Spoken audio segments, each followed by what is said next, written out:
Months of hard work and careful planning had brought me to this moment. Every day, I spent hours collecting evidence and organizing everything I had learned. I wanted people to know the truth about what had happened to me. I was tired of being silent while my family acted like everything was perfect. I decided to start with Olivia. She loved social media and spent a lot of time posting pictures of her happy life. To everyone online, she looked like the perfect daughter and the perfect sister. People admired her and believed she was kind and caring. But I knew a different side of Olivia. As I looked through her posts, I thought carefully about what to do next. Olivia loves being the center of attention, I whispered to myself. Maybe it's time for people to ask some questions. I began posting old family photos. Some showed Olivia and me together when we were younger. Under the pictures, I wrote simple messages. I miss the days when sisters were close. Some memories are happy and some are painful. Not every family story is as perfect as it seems. I never directly accused anyone. I simply shared memories. At first, nothing happened. Then people started noticing. Friends from school began commenting. What happened between you and Olivia?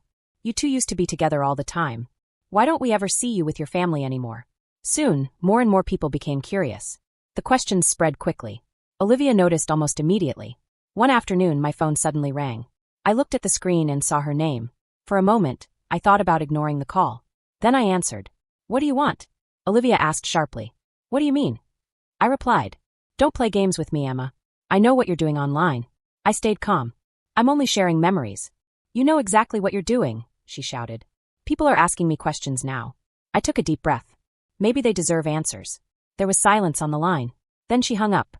Over the next few days, something surprising happened. Old neighbors began reaching out to me. One woman sent me a long message. I always felt sorry for you, Emma, she wrote. Your parents treated Olivia very differently. Another neighbor shared a memory about a family party years ago. I remember you winning an award at school, he wrote. But your parents spent the whole evening talking about Olivia instead. As I read these messages, tears filled my eyes. For years, I had wondered if I was imagining things. Now I realized other people had noticed it too. I wasn't crazy. I wasn't making it up. The unfair treatment had been real all along. Every message became another piece of evidence. I shared everything with Mrs. Bennet. She carefully read each message and organized them into folders. This is very helpful, she said. Really? I asked. She nodded. Yes. These people can help show that this wasn't just one event. It was a pattern that lasted for years. Her words gave me hope. For the first time in a long time, I felt stronger. Meanwhile, Olivia was becoming more upset. People continued asking questions. Some of her friends wondered why she never talked about me. Others asked why I was missing from family pictures taken in recent years. Olivia tried to explain, but her stories kept changing. The more she talked, the more confused people became. One evening, I received another unexpected phone call. This time it was my mother. The moment I heard her voice, my stomach tightened. Emma, she said coldly, what exactly are you trying to do? I paused. I want people to know the truth. The truth, she snapped. You're embarrassing our family. Her words hurt, but not as much as they once would have. I remembered all the times she had ignored my feelings. I remembered standing in her room that night, crying over my cut hair. I remembered being forced to leave home. Then I answered quietly. No, Mom. The family embarrassed itself. She gasped. For several seconds, neither of us spoke. Then she ended the call. After that conversation, I knew there was no turning back. I continued gathering information. Weeks turned into months. More people reached out. Some were relatives I had not spoken to in years. Others were old family friends. Many of them shared stories about Olivia. Several remembered times when she had been cruel to other children. Others remembered my parents always taking her side. No matter what happened, Olivia was never blamed. The stories were all different, but they shared one thing in common. They showed a pattern of favoritism, a pattern of unfairness, a pattern that had affected my entire life. One afternoon, I sat in Mrs. Bennet's office while she reviewed everything we had collected. The evidence filled an entire box. Letters, messages, photographs, statements from neighbors and relatives. When she finally looked up, she smiled. You've done an incredible job. I blinked. Really? Absolutely, she said. Most people would have given up. But you stayed strong. Her words touched my heart. For so many years, I had felt invisible. Now someone was finally recognizing my strength. That feeling meant more than she could ever know. At the bookstore, life continued to improve. Working with Mr. Harrison gave me confidence. I loved helping customers find books. I loved the quiet atmosphere. I loved feeling useful and appreciated. One morning, Mr. Harrison noticed I seemed happier. You've changed, he said while placing books on a shelf. I smiled. Maybe I have. You stand taller now. I laughed. Do I? You do, he said. You look like someone who finally believes in herself." His words stayed with me all day. Because he was right. I was starting to believe in myself. I was no longer the frightened girl who had left home with a suitcase and tears in her eyes. I was becoming stronger every day. I had my own apartment. I had a steady job. I had friends who cared about me. Most importantly, I had learned my value. One evening, as I sat at my kitchen table drinking tea, I thought about everything that had happened. Years earlier, I had believed my family's opinions defined me. If they ignored me, I felt worthless. If they blamed me, I felt guilty. If they rejected me, I felt unwanted. But now I understood something important. Their treatment did not determine my worth. I was valuable because of who I was, not because of what anyone else thought. That realization changed everything. Then one morning, something unexpected happened.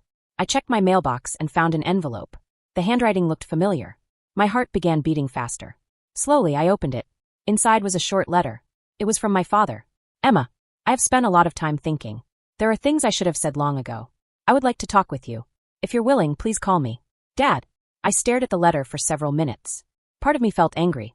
Part of me felt nervous. Part of me didn't know what to think. For years, my father had ignored my pain. Now he wanted to talk. I carefully folded the letter and placed it on the table. Whatever happened next, I knew one thing for certain. I was no longer the helpless girl my family once controlled. I had survived rejection. I had built a new life.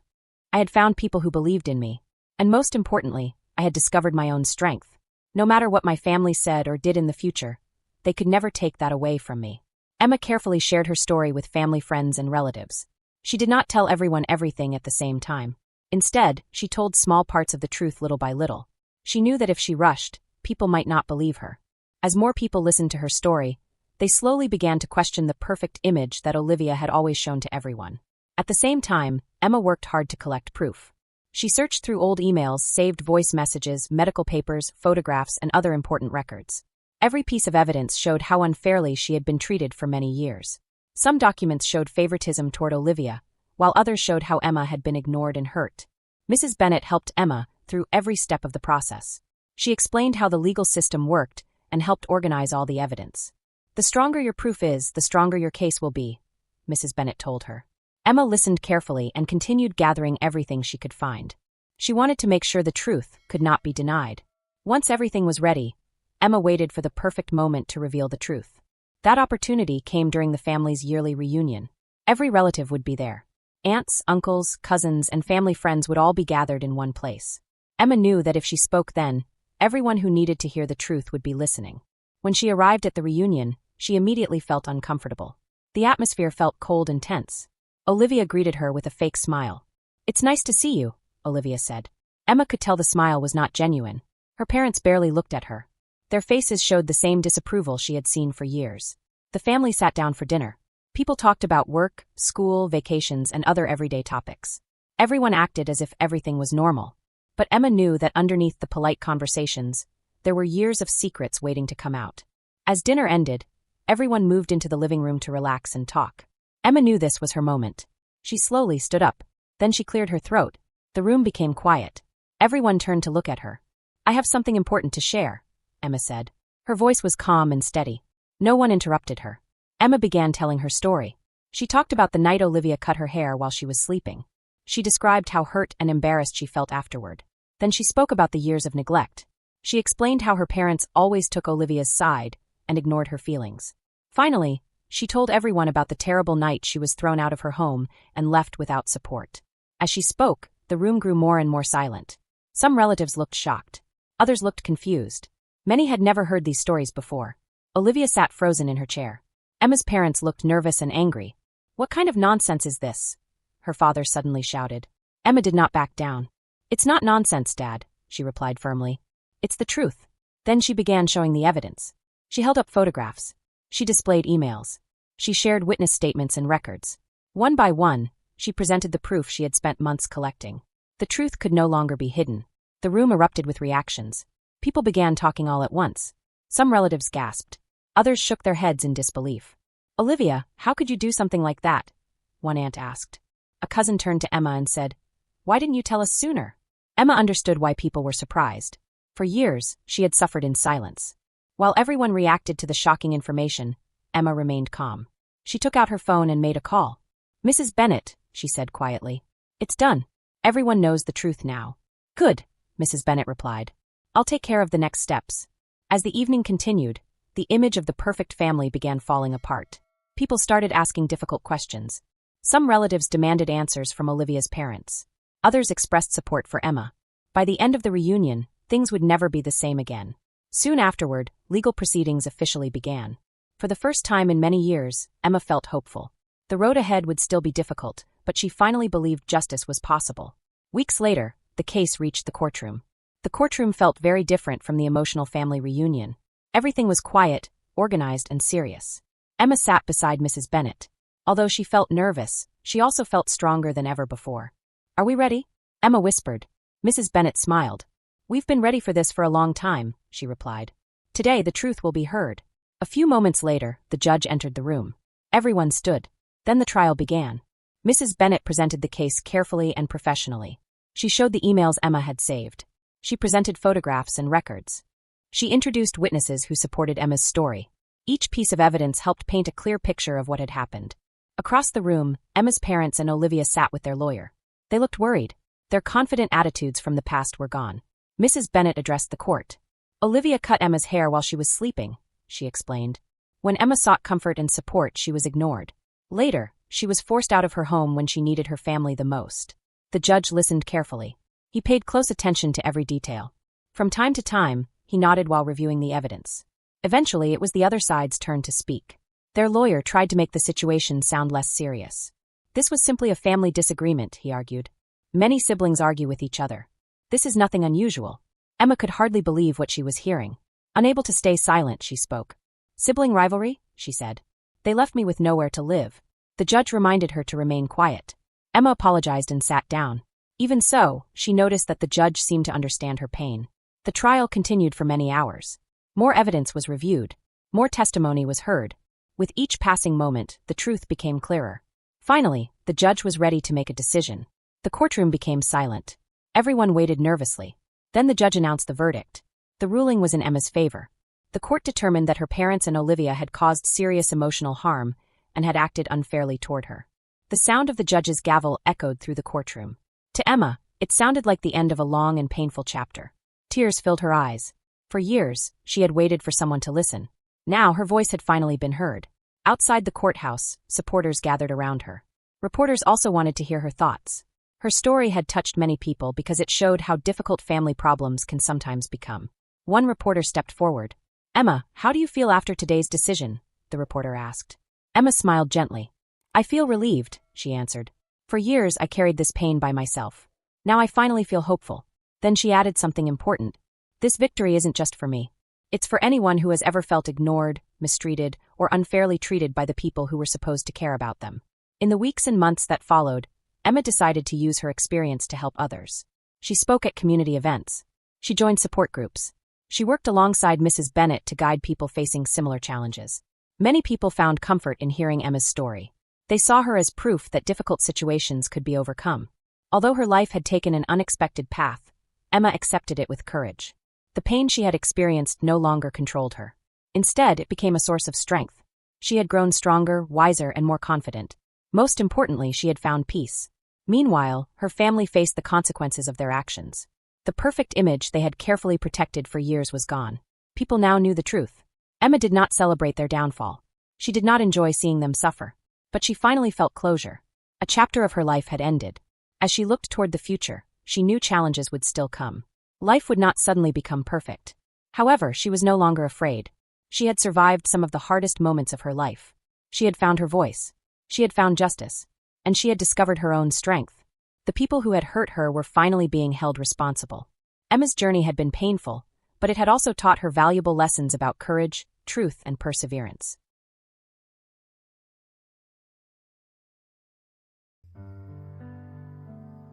अंधेरी दीवारों में खुद को ढूंढता हूँ मैं गए जो दिन सहारे थे उन्हीं को सोचता हूँ मैं तुम्हारे बिन ये मौसम भी बड़ा बेसर्द लगता है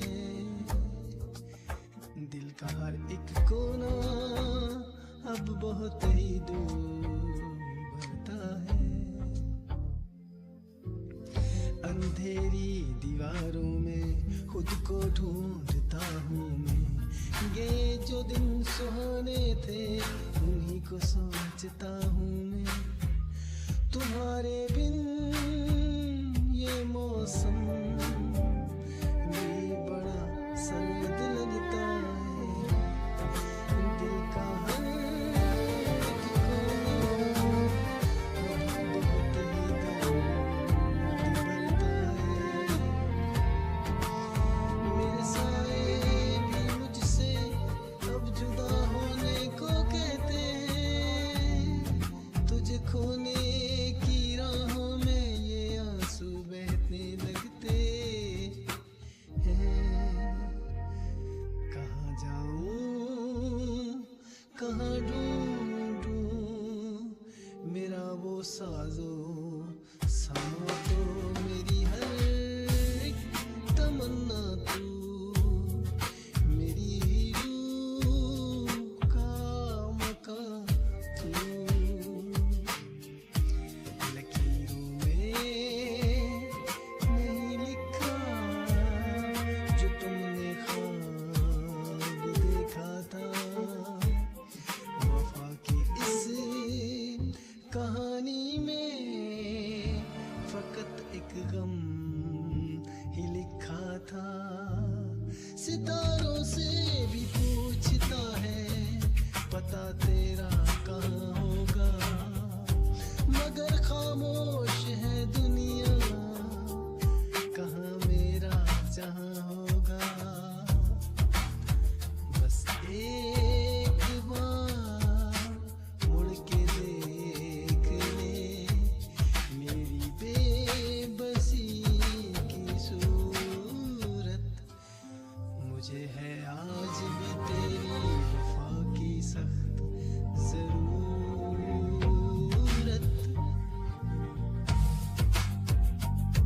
साए मेरे तन्हा सफर बस रह गया दर्द का असर, साए मेरे तन्हा सफर बस रह गया दर्द का असर, दर्द का असर।